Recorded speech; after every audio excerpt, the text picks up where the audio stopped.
So I did a radio trial, and I thought radio was like, "G'day guys, it's Jay on ZM." Yeah. Fucking zing zing bang, you know. Like Yeah. And that, I just thought Fucking these ones. I thought it was that easy, and he was like, "Mate, thanks for coming in. This is amazing to see that you're so shit. You'll never get a job in radio." And I was like, "Thanks, mate. Where do we go from here?" Trouble behavior with tequila makes me wanna say, yeah.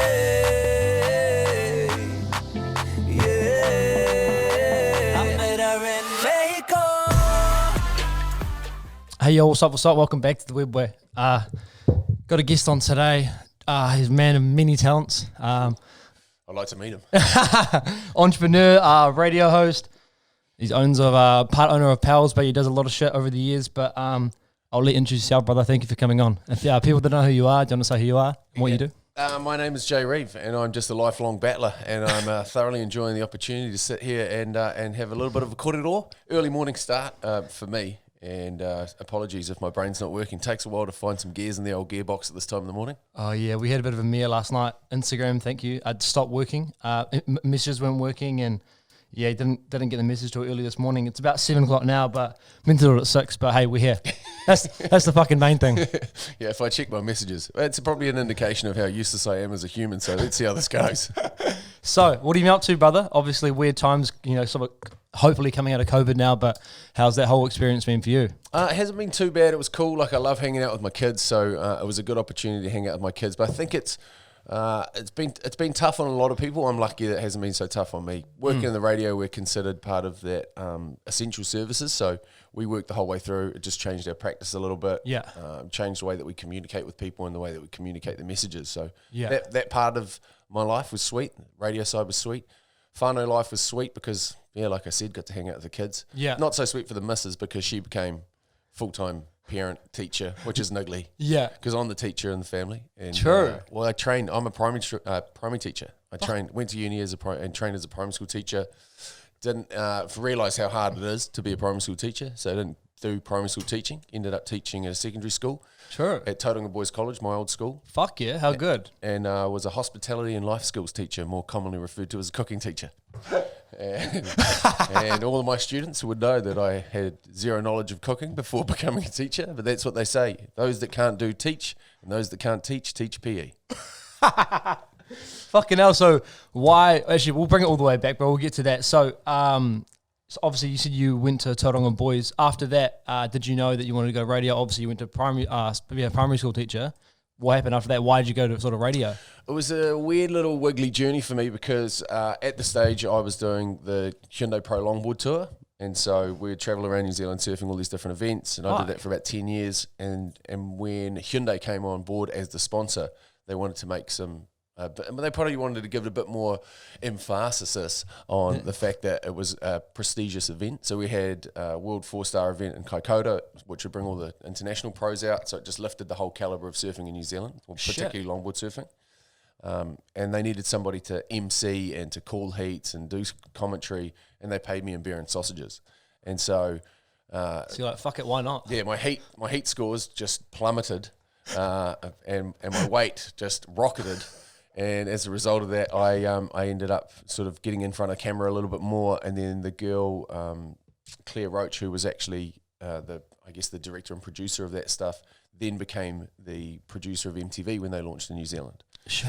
And she's like, "What are you doing?" And I was like, "Oh, I'm at this stage, I'm running school camps at Bowentown. I just would live in stubbies, grew a beard, and once again lived off a barbecue, and just steamed diesel every single night in a caravan. And took these kids on a school camp." And she's like, "Come up and trial for this job." I was like, "I don't want to live in Auckland, firstly. And secondly, I don't have a face for TV. I've never done it. Don't have any skills in that aspect." So I was like, I'll come up and I'll meet with the team. And they offered me the job. And so that was the beginning of, because I wanted to go on my OE. Yeah. And so I figured, well, one of the guys, Daryl Going, who's one of the most incredible individuals you'll ever meet, the nephew of Sid Going, and an incredible spear fisherman, free diver. And he was like, "Look, you want to go on your OE, somebody's offering to pay to do that, basically, because you'll travel around the world as part of the job, so why don't you take it? And if you don't like it, teaching's not going anywhere, so come back." Fucking A. Shit, that's an opportunity of a lifetime, brother. Yeah, that sort of kicked off, 5 years of travelling around the globe with MTV doing cool shit and not having to pay for it. Fuck, that is awesome. Where else did you go? So we do the American Music Awards. So that would be, we'd bounce between LA, Vegas, and New York. So we'd do those. And then in Europe, we did, Everywhere. yeah, well, the head office is in London, in Camden. So we'd go to London quite a bit, back and forward. And then we did music awards in Munich, did them in Madrid. I think there's one in... Fucking hell, everywhere. Yeah. Bloody hell, I bet you got to meet some pretty cool people, bro. Yeah, had some pretty loose. I was going to say the nights out must have been all right. Oh, real good. But there's, Sway, who's probably one of the most influential sort of radio hosts. He's got his own Sirius show. He worked at MTV. He's like MTV OG. And so when we were in New York, we caught up with him, and he's like, "Hey man, I'm having this after party after the music awards. Why don't you come hang out?" Fucking hell, I'm gonna come out. And so we rolled up to this after party in New York, and it was like the line was like 3 blocks long, and it was only African American people, and it was the who's who of there. And so we're like, he said he put us on the door, but this is fucking weird. I don't want to. There's myself, jump the queue. Yeah, myself, my producer, my cameraman, and just my producer looks like she's about a 10-year-old girl, and my cameraman's a big, tall, lanky white dude. And so we rolled up to the front of the line, and there's this massive bouncer, and he basically just said, "Fuck off." And we're like, "Oh yeah, I know. Yeah, it sounds a bit strange, but Sway put us on the list and MTV New Zealand." And he's like, "Oh wait, man, we're waiting for you guys to turn up." Jumped this massive queue. Everyone's like, "What the fuck?" And so we rolled into this thing, and Sway's DJing in this club, and it's just packed with African American people, and he just rips the music down. He's like, "MTV New Zealand's in the house," and everyone gave us this look of like, "Who the fuck?" And they was like, "Oh, hey, man," drinks, and he's like, "I got your seat. Go and sit up in this booth." So we roll up into this booth, and we're sharing the booth. It was Kanye, Amber, who we were seeing at the time, Jay-Z, Beyonce, and us. And this big table bottle service thing. Holy shit, bro! Like, hey, how's it going? And they were kind of having a pretty robust discussion, because that was the MTV Music Awards where Taylor Swift won the award, and he jumped up and ripped the microphone off her and said, "You don't deserve this. Is Beyonce's best of all time, whatever." And so introduced ourselves and sat there and just sipped a drink, but staring around like, "Fuck, this is weird." And then we're like, "Okay, that's us. And, nice to meet you. And we're out of here." And Sway's like, "Where are you going?" And we're like, "Oh man, that's really appreciate it." But when you go into a situation like that, like people are people. Yeah. But there is a massive, massive disconnect between the level in which I operate at and the level in which they operate at. And there is a real lack of connectivity. Because I think if you look for what, I guess, connects you, then you'll never be alone. And you can always find what sort of, disconnects you as well. Yeah. And in that instance, we couldn't find anything to connect on. Yeah, what do you fucking talk about? Hey mate, how's the kids? Oh shit, don't know you like that. Oh, like how's work? Yeah, you know what I mean. Like, what was it like walking up on stage and ripping the microphone off a young chick and telling her that she's shit and that your mate should have won, and that you're a shit cunt. Like, you know what I mean? Like, we had nothing. So it was weird stuff like that. You always find yourself in those very weird situations. Fucking hell. So after the whole MTV thing, because you're on there for a while, weren't you? Yeah, 5 years at that, and then I realised that, mate, I've never been good looking, but shit was starting to slide. And it's a youth brand, and they'd play this game whenever we'd check in. They'd be like, hand over my passport. I was 24, 25 at the time. Fuck, you're living the life, bro. So you meet all those people before you're 25? Yeah. So you're fucking you're on the surf place doing some fucking barbecue and beers, and now you're fucking chilling with Beyonce. Yeah. Yeah. In the space of a year or something. I've got, there'd be, mate, countless weird situations that would be massively incriminating for me to talk about. But I'll tell you once we wrap things up, but that was it was a crazy time in life, and it was a crazy time in entertainment where everything was excess. So there'd be long lunches from like freaking Tuesday onwards with clients for work, and it was just it was everything in excess, and as a result of that, I ended up looking like a fucking melted candle, and so it was time for me to move out of TV. And I like to create space and give people, I guess, not inspiration, because I'm not an inspirational person, but create space for your average bloke to be able to go, fuck, if he can do it, then I can do it as well. That's meant, bro. And part of that is that once you've created the space, then you need to move out of it so that somebody else can move in. Because there's nothing worse than somebody, in my opinion, locking down those positions and never giving anybody else the opportunity. And the entire time that I was at MTV, nobody ever applied to take my job. And that's fucked. Shit. Why would you not? It's the greatest job in the world, bar none. Hands down, the greatest job in the world. Fuck, it sounds like it. And so from that, I was like, well, I'm moving out. We'll do this Pick Me MTV thing where you can find a new VJ to replace me, and then they can take the reins. And that we did a VJ search, and then young Sammy Calway, he ended up taking it out, and they basically ended up shutting MTV and moving it to Sydney. And he had the offer to go over there, but he was like, oh, I'd rather stay here with my missus. So he kind of pulled out, and I I moved across to ZM, where I went in and was like, I want a job in radio because there's longevity in radio. Yeah. You can stay there for ages. Money's good. It's good fun. Yeah. Sociable hours. We'd shoot for 10 days, and we'd shoot from 6 o'clock in the morning till 2 o'clock in the morning, and we'd do that straight for 10 days, and then we'd make 21 minutes of TV. And that was basically it. Fucking hell. And you're hanging around all the time on set and shit, eh? Yeah, hurry up and wait. And everything you'd shoot it a million times, and then it would be like, oh, well, this is better than that. So you're always kind of replacing your footage with something that's better to make, packing as much as you can.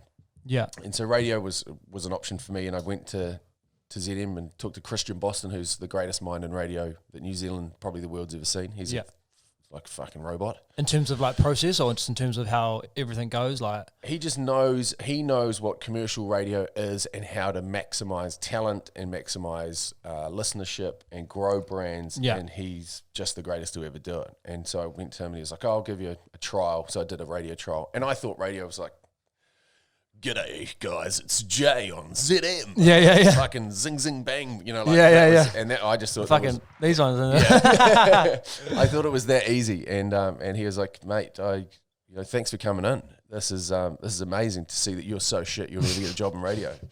And I was like, thanks, mate. Where do we go from here? Cheers to the confidence. So he partnered me up with Paul Flinny. Oh, yeah. And so we did a drive show together, and he's awesome. Like, he's another one of those radio savants. Mate, he can't even walk down the road without tripping over, but put him in front of a desk with about 300 faders on it and computers going everywhere, and he just runs it like a wizard. And then moved into that show with him, enjoyed it, and then had the opportunity. I always wanted to work on Radio Hauraki, and then the breakfast offer came up, so I was like, I'll jump onto that. And then there's a lot of weasels in radio, and I met one of the biggest. And as a result of that, he wrote a contract that they couldn't honour, but I made them. And as a result of that, basically torched my relationship with that network. Shit. So I went from doing a great ZM drive show to holding the network to account for a breakfast show that didn't exist, and got the highest paid, probably in existence, highest paid hour of radio ever. Which most of the time I slept through my alarm and didn't make it to, because I was doing a show from 5 a.m. till 6 a.m. So it was a blowout. So in order to that was your day? That was my whole day. 5 to 6? Yeah. And so I'd get home for 6:30, back in bed? Yeah, so I'd go home, get into bed, and then wake up with my kids, because my kids were little. And so at that stage in our lives, it was perfect. So we got on wicked wedge, doing nothing, and that gave me the opportunity to start really drilling into other sort of businesses and seeing what could be done. So co-owned an agency called Us & Co., and which is just a creative digital agency. Yeah. Working with a guy called James Polhall, Gilda Kirkpatrick, and a bunch of other awesome creatives that kind of came on freelancing through. Yeah. And that gave me a greater understanding of the advertising side of the world, and how to actually draw funds out of people and create cool shit for them. And that lends itself to being replicated in a bunch of different industries, and now back in radio at The Rock with my buddy Dunk. We're just literally going through the whole process of changing the way that radio works. Shit. Fucking awesome. How so, in terms of the process, or? Well, I was so done with radio, full stop. I was like, I'm never going back to it. Fuck this. It's a dinosaur. It's going to be eaten by the likes of what we're doing. Yeah. And there's no point of being in it. There's just no future. And when we came back, we just basically deconstructed it to what is our show going to look like? What are the pillars of our show? And basically we had the opportunity to once again create space for our target demographic, 25 to 44-year-old males. Yeah. Create space for those men to be better. Yes. Whether they are better humans in general, smarter with money, smarter with health, build greater relationships, create better mental health. Yeah. That there is an opportunity for us to be able to do that. For sure. And if you think about it, like people are listening to you every single fucking day, so they're sort of creating this weird dynamic, like relationship between you, not even knowing you, because every single thing you're saying, people are taking in, so you've got to be quite aware of what you're saying, 100%. But you've got to have an opinion too, because you can't just sit on the fence. You've got to be either one way or the other on stuff. And I bet that fucking stings you quite a bit, I mean, you know, one of my friends is on radio, and he said a few out the gate shit. I'm not going to say what it is, but like, I mean, you got to have an opinion, because if you don't, then people can be, what the fuck, you know? Give me something to work with. Yeah, Brock's a nice guy though. Got him. That's what I'm talking about. Huh? You know what I'm talking about, Glenn. Yeah, it's rad, but it's a relationship that people don't understand. There's a psychology in behind radio that people don't understand. Like it's hugely personal, and you have the opportunity to affect people massively. So in the morning, if you're doing a breakfast show, when you're naked, hopping out of the shower at your most vulnerable, you're listening to the radio and feeling connected to somebody. Like nobody else, you don't get that with TV, you don't get that with anything else. You don't get that with social media. No. There is a closeness and connectivity and the vast gap between a microphone and a speaker which is playing it to that person that people don't understand or appreciate. And we do, and we get it. And so that's why we tailor our show that way. And so for Drive, you might have had a shit day. How can we alleviate that stress for you? How can we inspire you to do something better, different, increase your chance of having sex, and then let you know what you're going to have for dinner?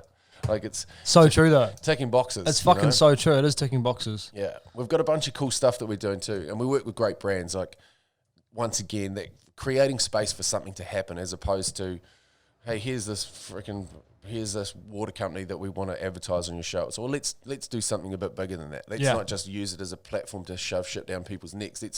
Let's create something that people can get on. So at the moment, as an example, there was an article that popped up in the paper or somewhere online. The big town down, not big town, a tiny town down south was for sale. Basically, this guy was selling half this town, like 13 acres, one whole side of the main road or main street. Fuck. Buildings, everything. And so I was like, I reckon this could be quite cool to buy. And so we've got a 500-person syndicate of rock listeners that are putting $2,000 in each, and we're buying a town. What the fuck? Yeah, it's called Oropuki, and it's on the coast in Southland. It's an hour west of Invercargill, 2.5 hours from Queenstown, 15-minute flight from Fiordland, and one hell of a time just off State Highway 99. It's Bro, what? So wait, you just saw this in the paper and be like, hey, you just said on the radio, hey, who's keen to chuck $2,000 and let's fucking buy a town? Yeah, and mate, I could have sold the town 10 times over. There are that many people that are keen to be a part of something bigger than what's going on in their life. And $2,000 to a lot of people, it's a lot of money, but it's not a buying a house sort of level of money. And it's achievable for people. And then they're a part of something, and you've got a community, and then you can build around that. So we've been in consultation with the people that live in the town, because there's nothing worse than someone going, yeah, man, I'm from Auckland, I'm coming down to buy your town, I'm going to do it, like, we don't want it to look like a fucking bougie super yacht has washed up on shore from a radio wave, Yeah, for sure. So we've got a local architect that's got a brother that lives in the town, like everything's kind of working. So we're building this off-grid, eco-self-sustainable lodge that sleeps 100 people, could be used for school camps, stag do's, oh my God, hunting parties, whatever it is. And it's also going to be home to the historical imagery that town was sort of founded upon, and that the town get to use it. So it's a win-win. Airbnb it. Fuck, make some money. Fuck, man. That is such a good idea. And you say, it's getting people getting involved and they're going to be part of something special. That's fucking awesome, bro. Yeah, well then for us, it works sort of twofold. A, we get a property that we then own, which can have a residual income on it. Yep. And secondly, it provides an opportunity for the businesses and brands that are operating in the area or operating throughout New Zealand to go, I'm going to showcase my products, which you will then talk about on the radio. So we, instead of paying for advertising, we'll give you product, and then I'm going to build this, like a multi-million-dollar lodge for, a third of the price. Fuck, man, what a good idea.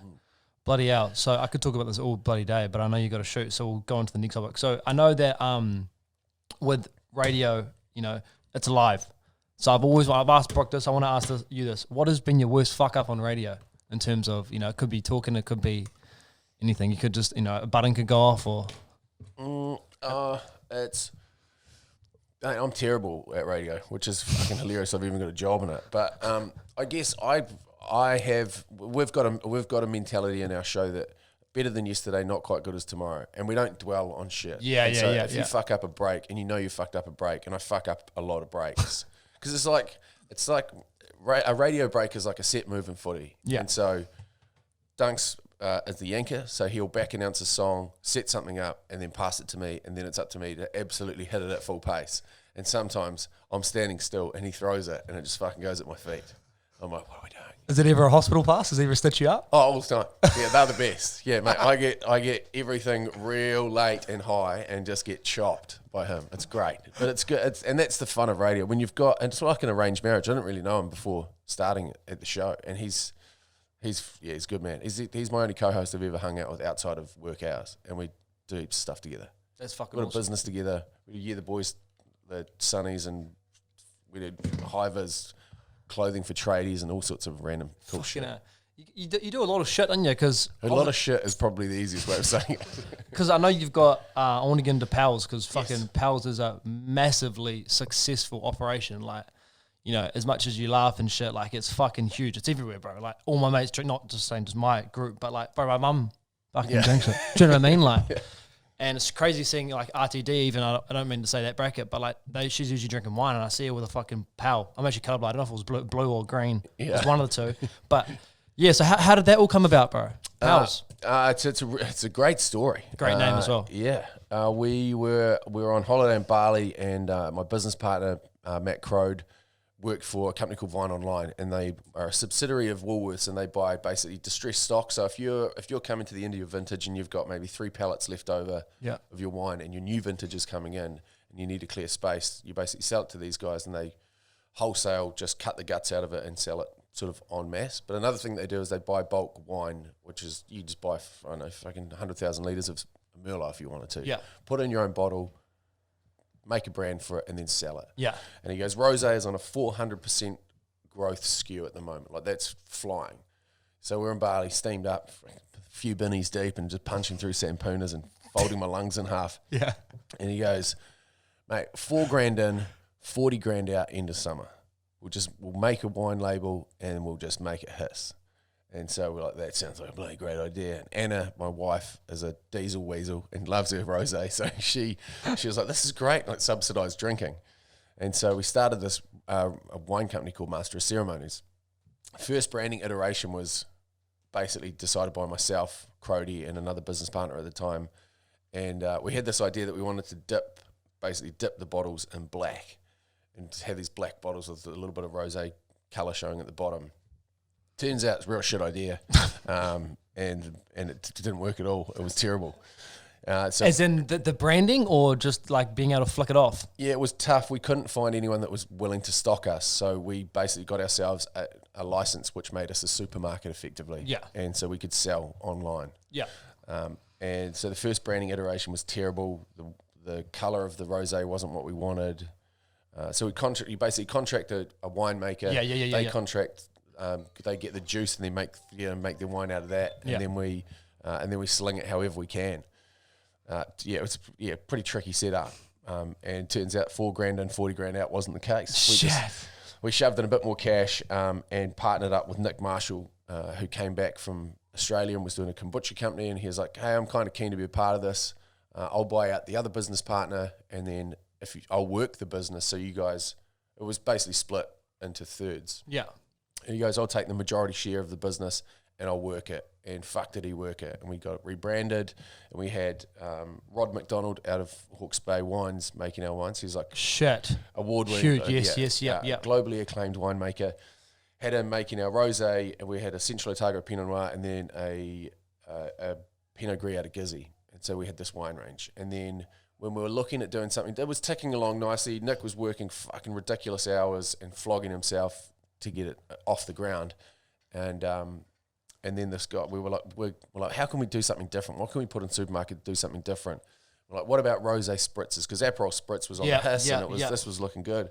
So just for timeline, is this like 2019-ish or just before that?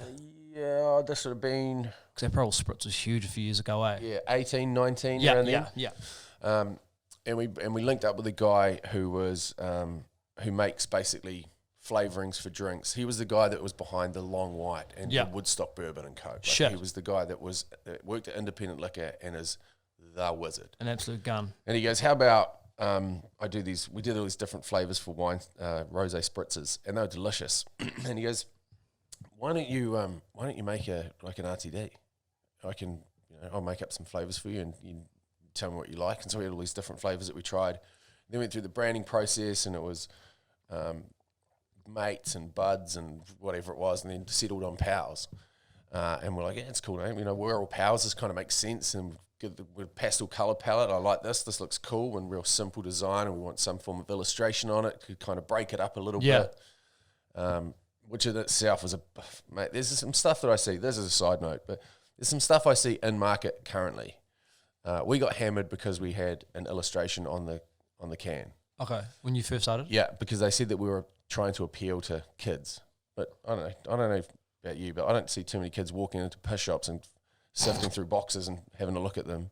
But I guess when they're out and about, bringing their colouring and fucking income, like what the fuck?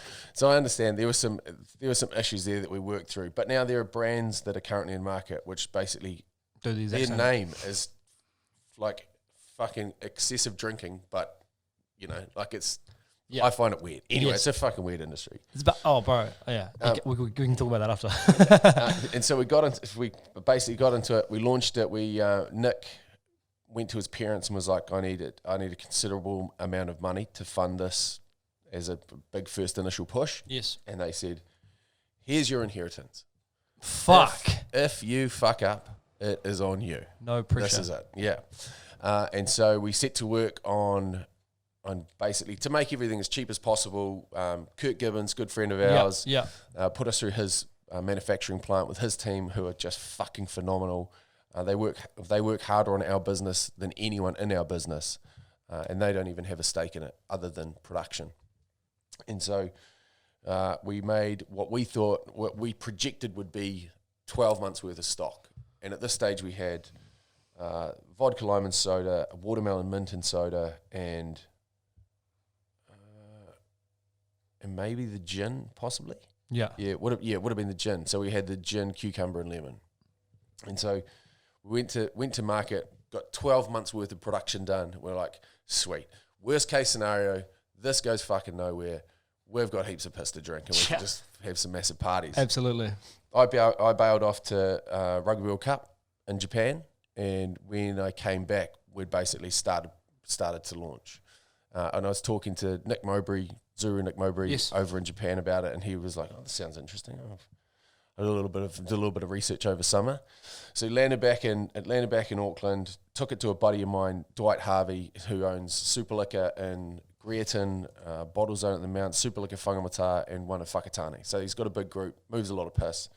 And I rang him, and I had a boot. I had my truck, and I was driving to the Mount, and I had the whole back of it loaded with powers. And I said, "Ning, I'm coming, and you're buying my piss, and I'm going to load it in." So Anna jumps on Instagram and is like, "We're bringing powers to the Mount. We've just launched this thing. It's going to be at Bottle Zone, Central Parade at Mount Maunganui." And we're basically, they didn't even have a code on the computer for it yet, and people were lining up to grab it. Basically, they would take it off me out of the back of the truck, go and scan it, pay for it, and leave. Fucking hell. And so I was like, "This is great. How good." And so Dwight's now convinced. He's like, "All right, this is going to work. I thought you were going to fuck me again, Reevesy, but this is going to work." And in 4 weeks, we sold out what we thought we'd sell in 12 months. Jesus. And so that fucking congrats. It's unreal. There began the legacy of Powers, which in itself was a ball ache, because now we're going to Kurt and his team, "Hey, we just fucking sold 12 months worth of piss in 4 weeks." Yeah. And they're like, "Well, mate, we can't fit you in. We can't make it. We can't get the tins. We can't get the product. We can't make it." Yeah.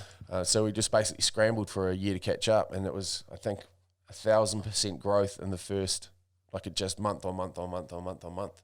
And it was one of those brands that, because we're not part of the big, we're not one of the big boys. Yeah. Everyone got behind us. So that's what makes Power so epic, is that it's a brand that's owned by everyone in New Zealand. Yeah. And more so, that summer you could travel.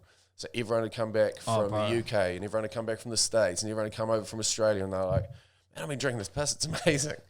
And it got to the point where people would come up to me and they'd be like, "Mate, I've got this new drink for you. It's amazing. I'm drinking it all summer.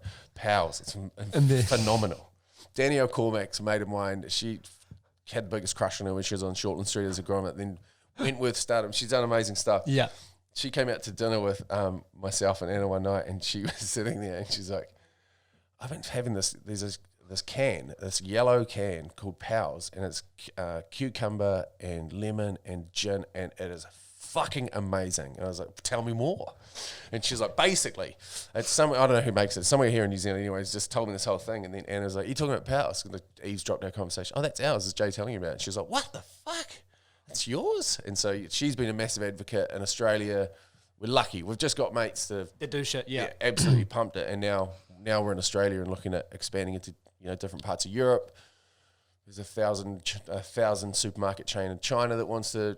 But we're growing slowly but surely. That's amazing. Congratulations. And it's cool that you did it with a few of your mates and whatnot. And do you know what's crazy? Going back to when you said that you were going down to the mount, and then Anna put it on her social media or whatever, and you're just hyping it up. That's the day and age we're in right now. You tend to hype something up for a few days, even with my clothing, bro. Yeah. People, if you hype it up and then you say there's limited stock or whatever, everyone's just fucking on it. Hey, just like lining up at the liquor store. It's crazy, man. Yeah, I think everyone says, what is the success of Powers? What can you put it down to? I put it down to the incredible amount of hard work, determination that Nick and Matt, my two business partners, put into it. Yeah. I put it down to timing, I put it down to brand, and I put it down to what Anna could do to create that space for that brand to be put into. For sure. And put it in front of people. And it's us. Like, that when you're buying a Powers can, there are only 4 shareholders in that business: myself, my wife, Matt, and Nick. It's just us. Yeah. We're not backed by anybody.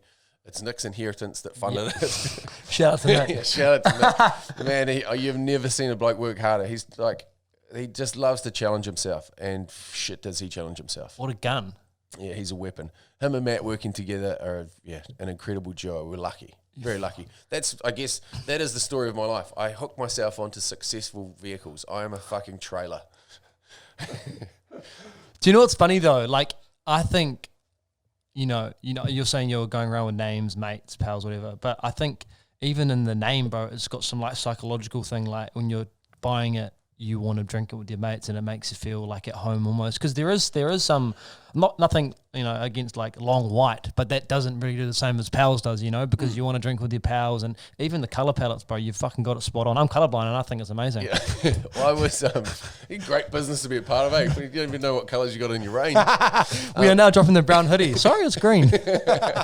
We the whole point when we did it into the 10-pack was that you'd share a 10-pack with 4 mates, so that you'd have a couple of tins. It's not about drinking in excess. Like, I know I've seen. Thank you very much to those people that send me the videos of them like putting a whole 10-pack into a funnel and buffing it. Impressive, but not encouraged.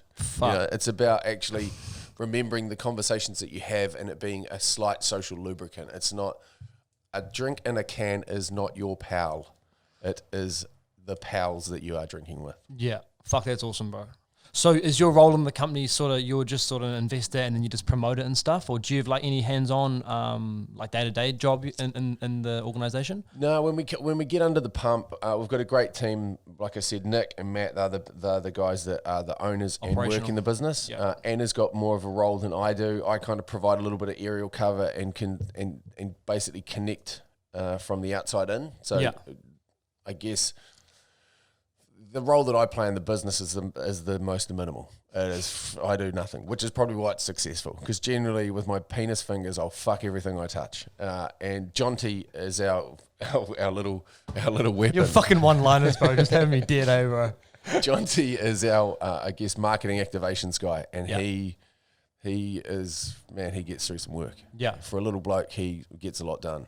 And April, our accounts chick, is phenomenal too. She's from the Mount. Basically, all of us except for Anna are from the Mount.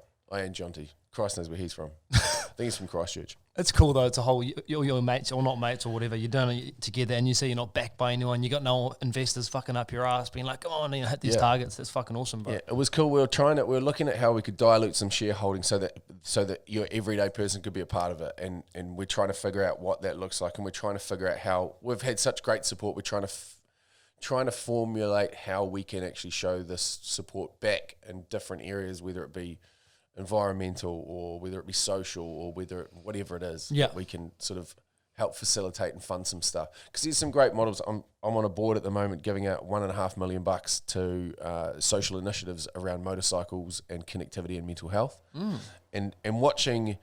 People have got some great shit, but normally when you apply for funding, you've got to go through all these punishing rounds of shit, and then it just ends up being a massive ball ache and you get nothing. Yeah. But with this Movember DGR sort of initiative. You just, mate, you could just type something up on your computer. If it's got merit, then we'll review it and then you get cash. Yeah. And it's a global one. So I'm giving out money to people in the UK, in Australia, in the States, and New Zealand. It's fucking awesome. That's fucking awesome. If we could do something similar to that, I'm not saying it's going to be a PALS Foundation because that sounds pretty eat-ass, but I think something along that line where people can actually, if you're going to do something and you need a help in kick-starting some form of social initiative which is actually going to make a change and you're doing it for the right reasons, then that's what we kind of want to get around, I guess. Fuck, that's awesome. And sort of giving back to people that helped you at the start sort of thing, that's mint. I want to go on to breathe work, bro. So Yes. I see on your social media you do a bit of breathe work. Shout out to Hayden, the videographer. He was the one that wanted to talk about it, and I think it's fucking amazing. So Yeah. how did you sort of get into this? I see you doing it with Logan on Instagram.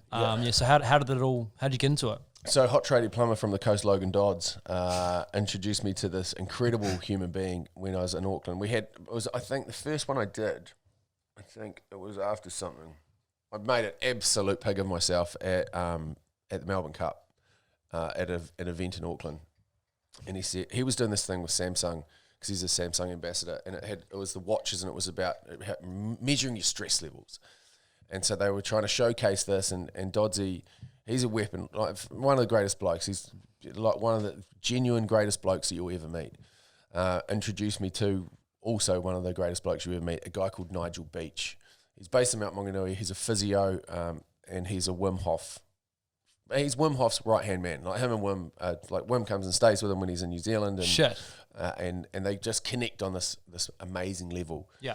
And he basically took us through this breath work. And I'd never, this is maybe 3 years, must be 4 or 5 years ago.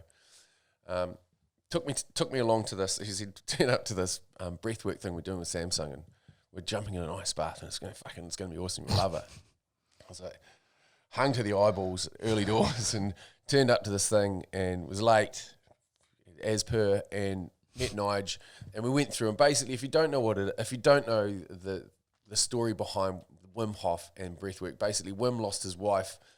She had poor mental health, and he said about trying to figure out how that could be changed and how you can affect your own body, because we just don't use our body to its full utilization, probably ever. Yeah. And breathing is one of those things. Once you see the physiology behind breathing properly, then you understand how great it is for you. It doesn't cost anything to learn how to breathe properly.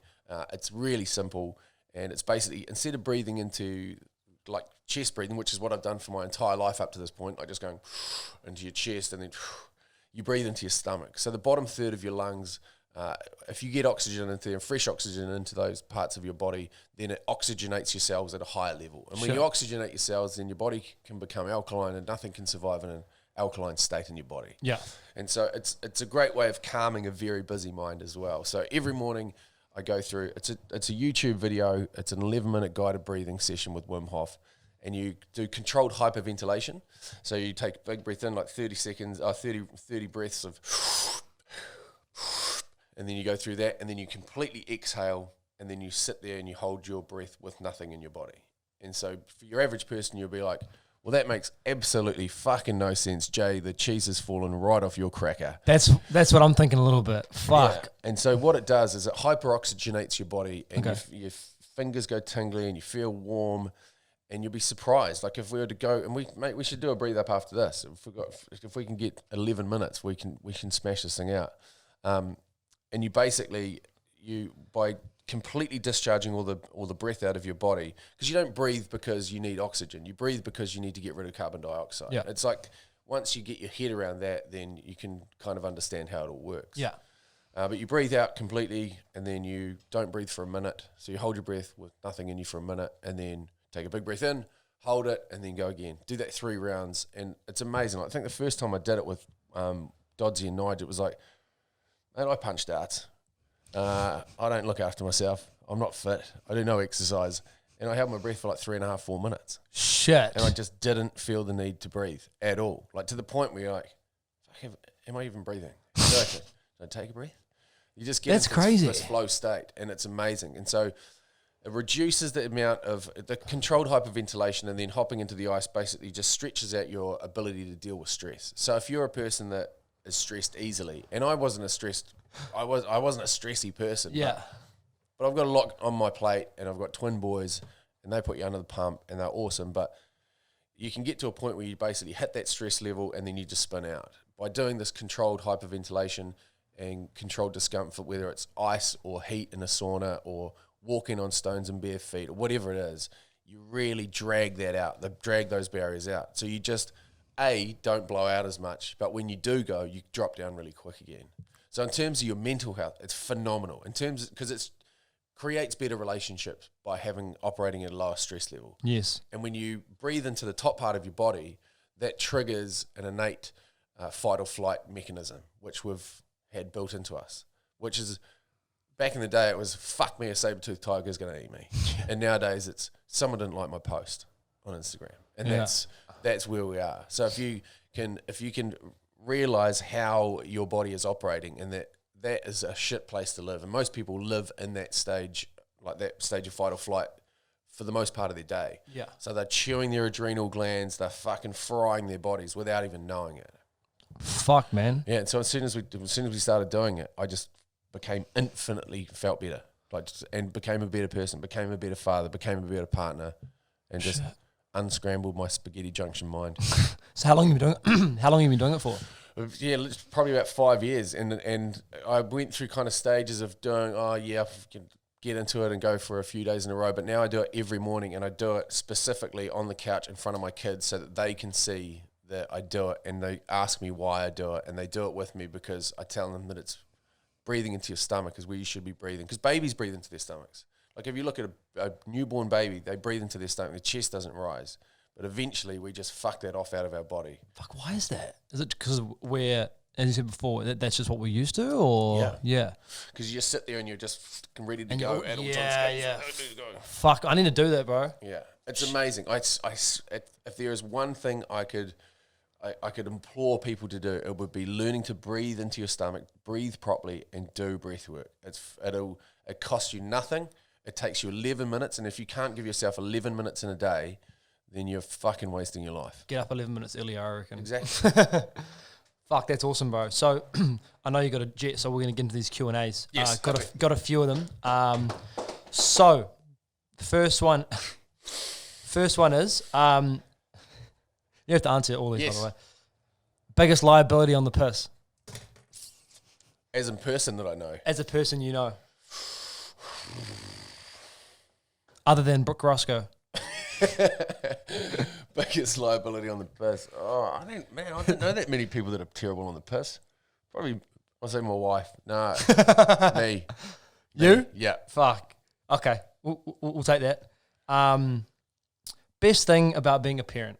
Oh, mate, it's endless. Yeah. It literally gives your life meaning. If you don't want to have kids, that is your decision, but they are the greatest gift that you'll ever receive. Yeah.